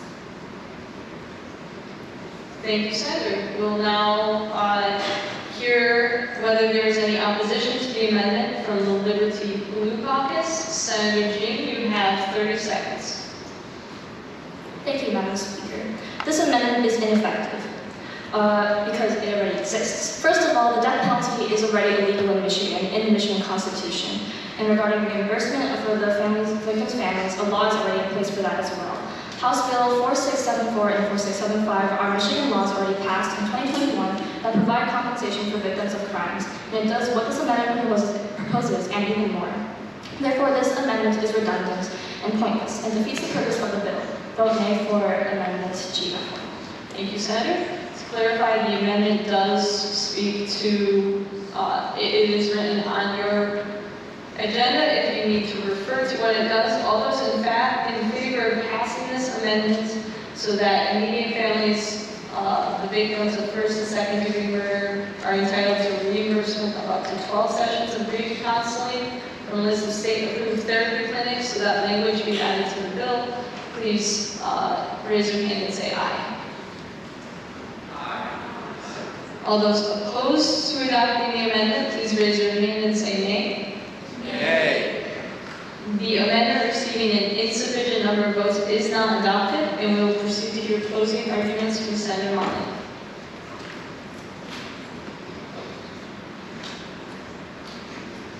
Thank you, Madam President. My fellow senator brought up many substantial points regarding the opposition of this bill.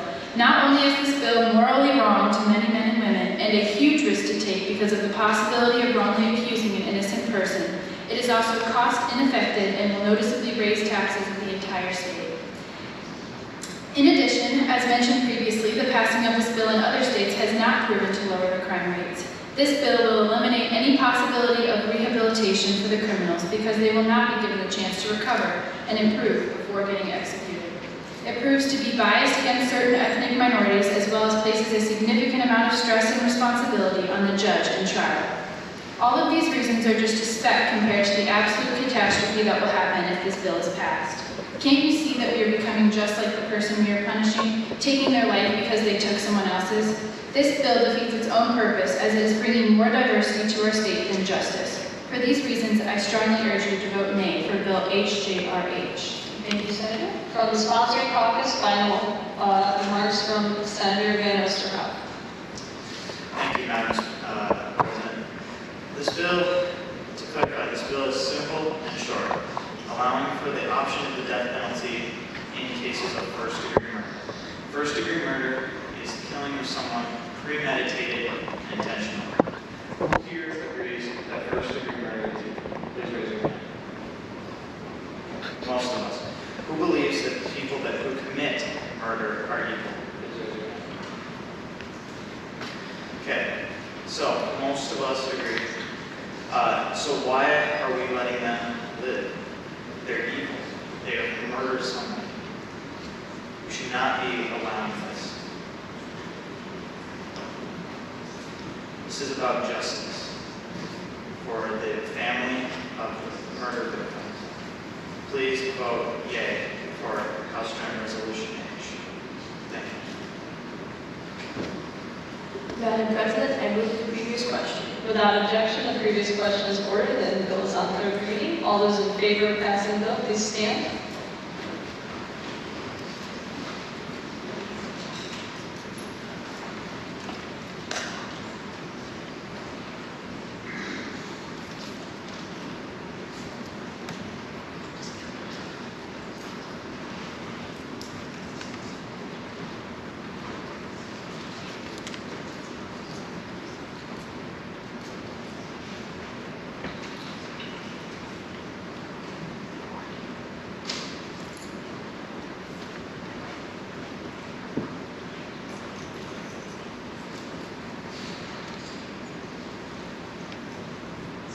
Thank you. You may be seated. All those opposed, please stand.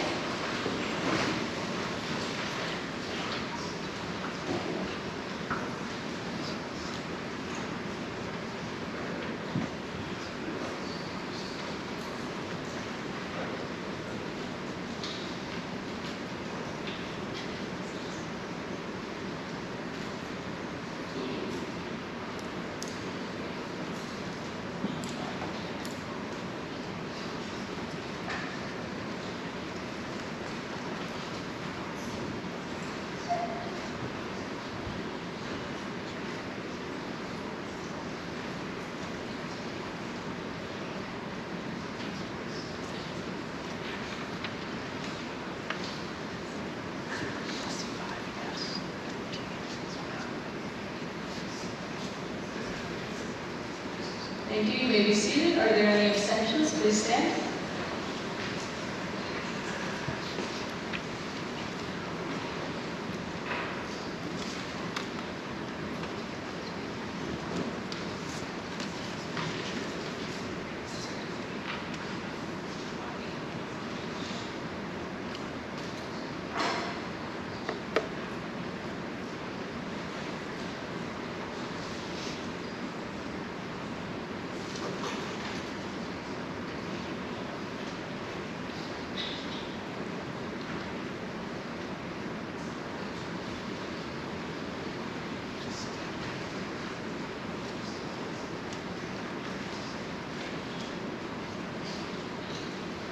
Thank you. You may be seated. The clerk will give the count.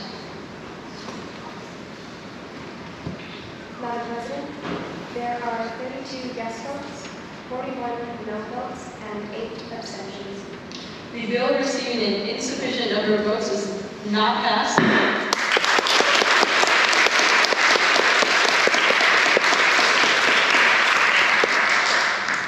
Madam President, I move that we take up item number 6 on the calendar, HB 4129. Without objection, the clerk will read.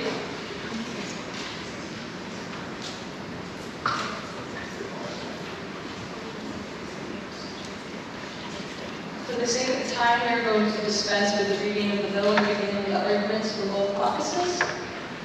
Opening arguments from the supporting caucus, Senator Ross. Thank you, Madam President. I'm Senator Ross, and I am here here in strong support of House Bill 4129, medically ill parole. Imagine your last moments of life in a cold, dark prison cell, without access to your loved ones, not allowed to say goodbye. Sadly, for the aging prison population, this is reality. Ephesians 4:32 says, "Be kind and compassionate to one another, forgiving each other just as your heavenly Father forgave you." The Bible tells us to be compassionate. This bill helps us to show compassion in our criminal justice system.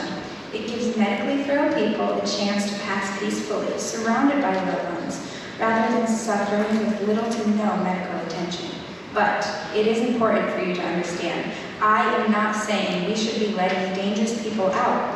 This bill has rooms and specifications set in place to ensure the parolee is harmless. In fact, these rules are so strict in order to protect us that only 1.4% of prisoners are estimated to receive medically ill parole. But even small steps, when taken in the right direction, can make a difference. I believe in making a difference, showing compassion, and I believe in House Bill 4129. I know that together we can make a difference. Vote for peace and compassion. Vote yes on House Bill 4129. Thank you. From the opposing caucus, Senator McCain.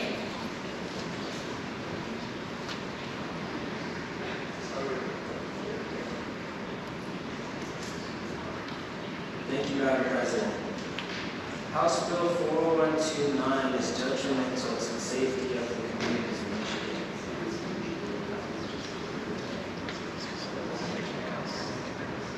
Anybody is able to commit a crime regardless of mental or physical health, even if they obtained disability during their imprisonment. That can happen to anyone. It's only a part of being human. So we must not treat it as a special condition that must be paid. We must not forget that prisoners are in prison because they committed a crime and must be punished accordingly. Prisons provide the necessary medication for prisoners who need it.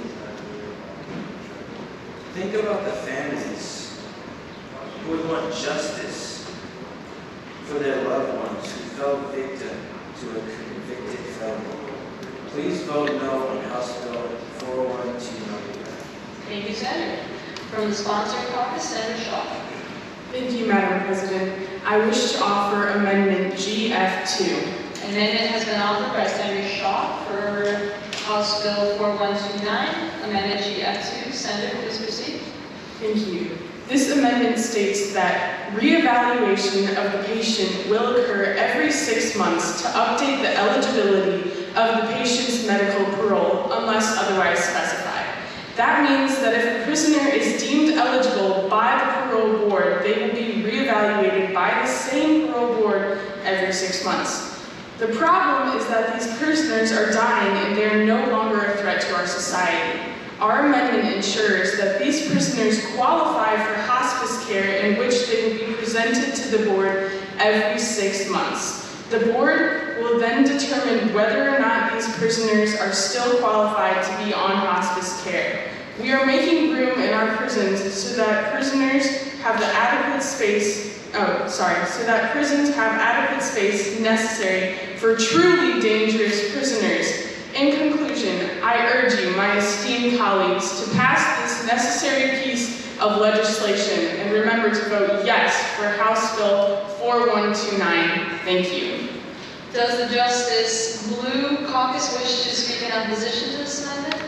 Senator McCain, you have 30 seconds. Thank you, Madam President.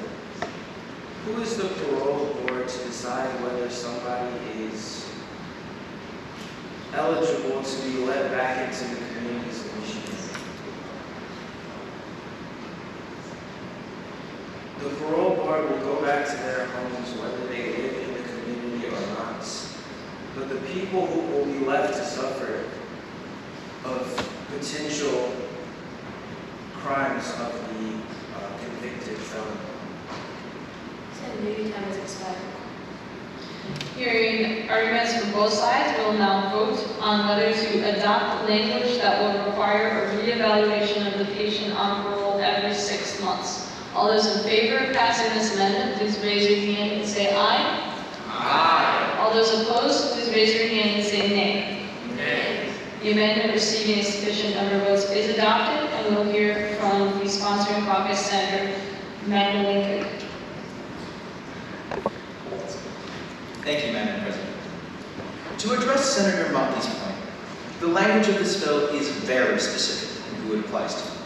The people being paroled are not merely mildly disabled, but unable to independently perform multiple key activities of daily living, such as moving from one position to another or moving from a reclining position to a sitting or standing position. Does someone who can't sit up for themselves sound dangerous to you? This bill doesn't consider people with injured legs or mild balance issues to be eligible for parole. To address any of your doubts, which says that this bill violates justice for the victims of the prison here, this bill is for people at the end of their life, who have already spent each and every day in prison paying for their actions.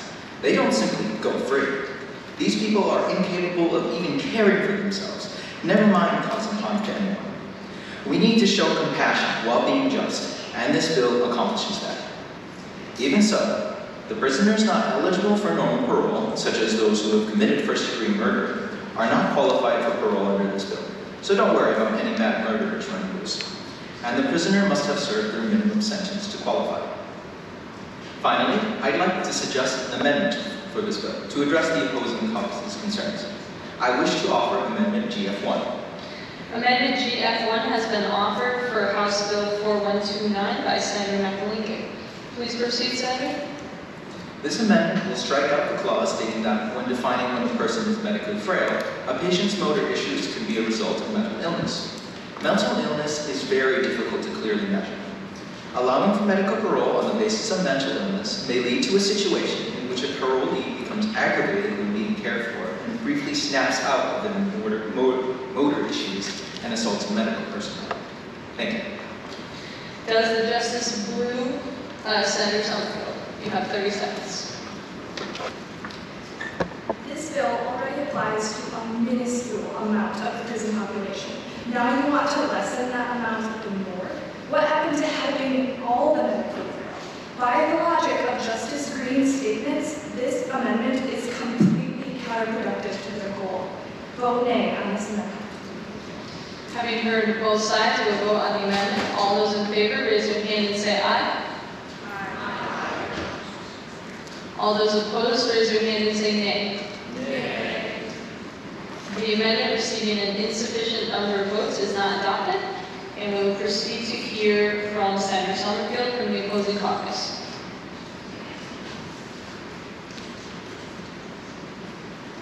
Senator Hubbard, if you would also find the microphone. I have a question. Does having a disability automatically make you an innocent, good person? We should be compassionate to those who have committed crimes. We can visit these prisons, we can minister to them still, and in a just way when they're still carrying out their sentence. And also, even if there isn't a high level of danger with them coming into the community, it's still a much lower chance of danger by just going and visiting them in systems we already have in place. Also, by giving a greater quality of life to these criminals at the end of their life, it would take away quality of life from the upstanding citizens of Michigan. What about their comfort? What about the comfort of the victim or of the victim's family? We should have compassion for these people, but this is not the way to do it. Thank you. Senator Hubbard from the opposing caucus. Thank you, Madam President. Senators, representatives, do you want prisoners being brought back into our society, endangering us and the ones around us? How can you let yourself vote for a bill that will allow prisoners who are in jail for a reason out on parole because of mental or physical illness? What justifies them to live outside the law? These prisoners are found guilty of a charge, so they should stay where they can be watched and they can't harm us. Our current prison system works. Why should we change things up? It is because the quality of life for the prisoners is questioned. And I must say, what about the quality of life for the law-following citizens? What about the citizens of nursing homes who will fear the prisoners staying in the facilities? You must think of the consequences this bill will cause. I implore you, vote no on House Bill number 4129. Help this fine state safer. Thank you. Thank you, Senator. Senator Colon will present the closing arguments from the opposing caucus, followed by Senator Ball. Senator Colon, you have the floor.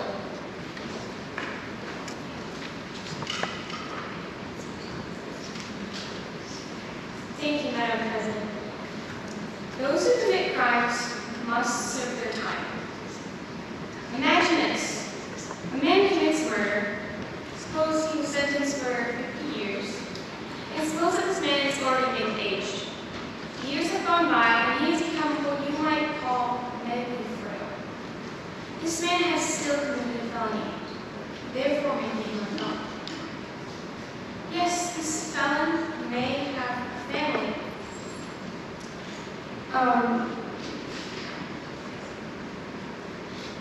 And they may not be able to see their family because they're in prison. But you have to consider the victim's family. They will not be able to see their loved one who has been murdered.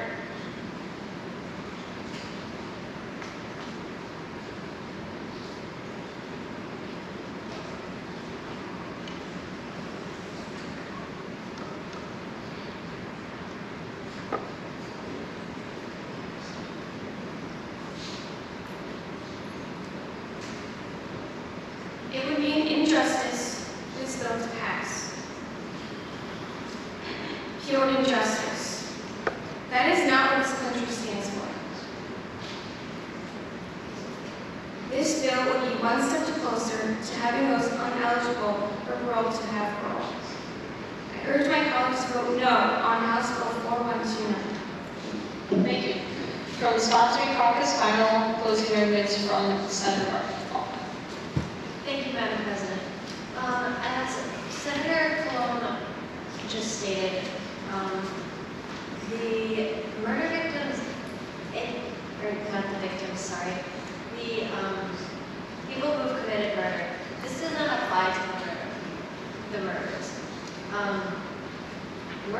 We are holding medically frail people in prison, and they're unable to cause harm to others. By releasing those who are approved by the parole board, we are proving that our bill holds true to its foundation of compassion. These people are living out what very well could be their last days. They are requiring extra care, which in turn requires more staff to accommodate their special medical needs. Space in our already overwhelmed prison systems is being utilized by people who could be in a more facility, which the specific facilities are indicated in the bill. We will now have more room for those who are a threat to society and need to be kept off the streets for the safety of our friends, family, children, and everyone. We have been careful to include only those who will not be a threat to those surrounding the parolee. HB 4129 truly is in the best interest of these medically frail prisoners. Thank you for your time, and please vote in favor of HB 4129. Thank you, Senator. Madam President, I move the previous question. Without objection, the previous question is ordered and the bill is now on third reading. All those in favor of passing the bill, please stand.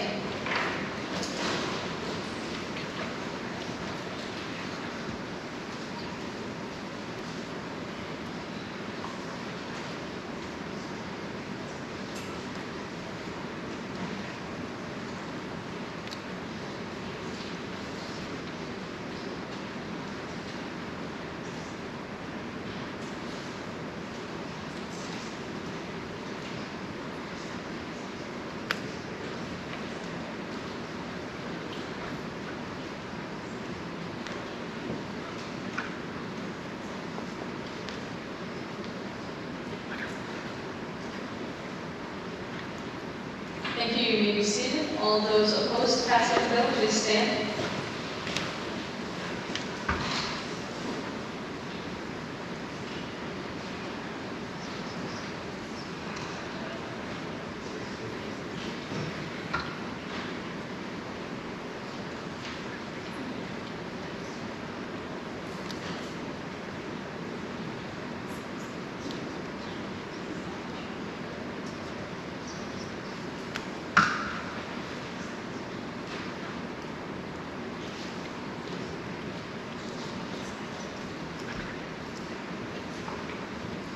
Thank you. You may be seated. Are there any abstentions? Please stand.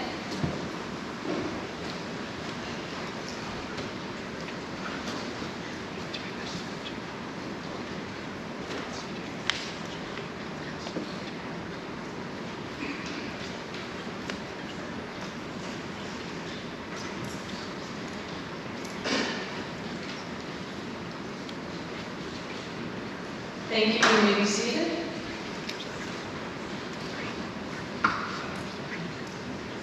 The clerk will give the count.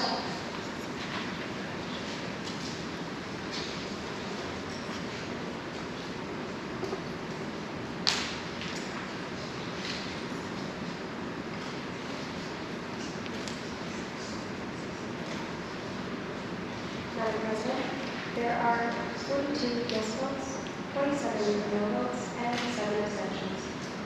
22 yes votes, 47 no votes, and 42 yes votes.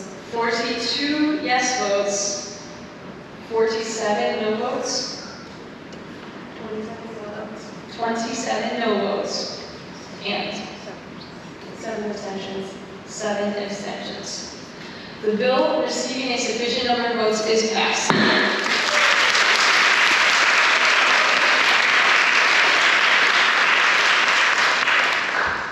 Well done, everyone. We are about to wrap up our session for the morning. That's our last bill. Everyone did a phenomenal job. Let's give them another round of applause.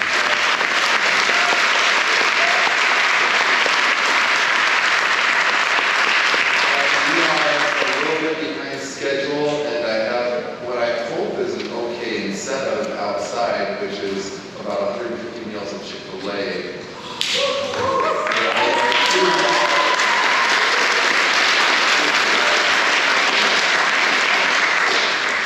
I got you. All right. So listen, attentively please, and we'll try to zip through this. So please leave your name tags, your name tags exactly where you are. Your name tags, put that on. Your name tags, stay on the desks. They will be moved when you come back. Leave them there. We will be moving them while you are gone eating Chick-fil-A. All right. For senators, you will be taking a group photo immediately following this before you get to eat. So let's make it snappy. Okay, we're going to meet committees before we leave this room. So we will have the 3 Senate committees meeting here in the front with liberty, freedom, and justice. That's liberty. Please watch me, everyone. Liberty, freedom, and justice. In the back, we will have our House committees meet with Adams on the far side there by the document room, Washington and Jefferson in the middle, with Madison on the other far corner. Thank you, Madison. I'm so sorry. All right. Parents, the closing session. If you are not staying around our afternoon, parents and guests, the closing session will be at White Auditorium on Spring Harbor University's campus at 5 p.m. Students, if you have an allergy if you leave for lunch, please make sure you watch out for your name. Some of you have called through everybody. If you are good to eat a normal